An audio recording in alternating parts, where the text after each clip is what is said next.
weligeed adduunyada waqti baa qof saacida qofna waayaha ayaa xidha.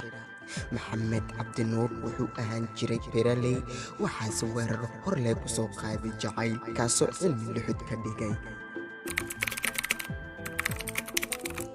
30 sano ka hor ayay ahayd markii gabar balanguur ay kala galeen, haddana uga baxday balantii oo ay qiyaamaysay dakhli la'aan awgiisa. markii ay guurka ku balameen wuxuu markaasi tacbaday beer dalagsisan ayaan ugu soo go'day, wuxuuna u soo iibgeeyey magaalada muqdisho ee caasimadda dalka.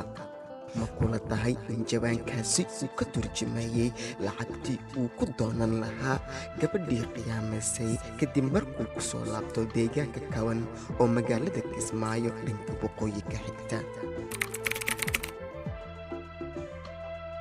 waxaa haddadaani la joogo jawaankaasi uga buuxa qashin. waxaa samiir ugu dambaysay markii saaxiibkiisa ay ehelka ahaayeen uu u sheegay in la guursaday kadib markuu ku soo laabtay deegaanka kaban. waxaan u sheegay gabadha in la guursaday oo nin ay u degan tahay. ninkuu isku naxay.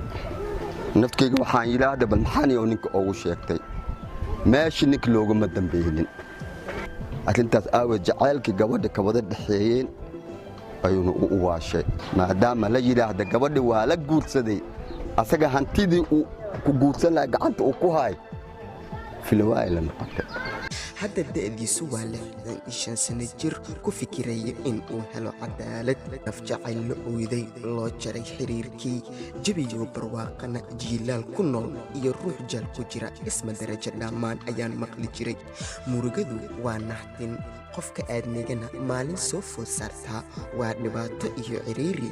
qofkuna nolosha ayuu nacaa, iimaan buu iska raadiyaa, wuuna isku celiyaa qofka islaamka, halka yahuudka aan diinta haysanna uu isdilo.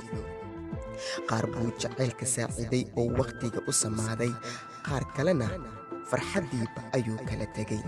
haddii aad qisadani ku cajibtay fadlan subscribe inoo saar.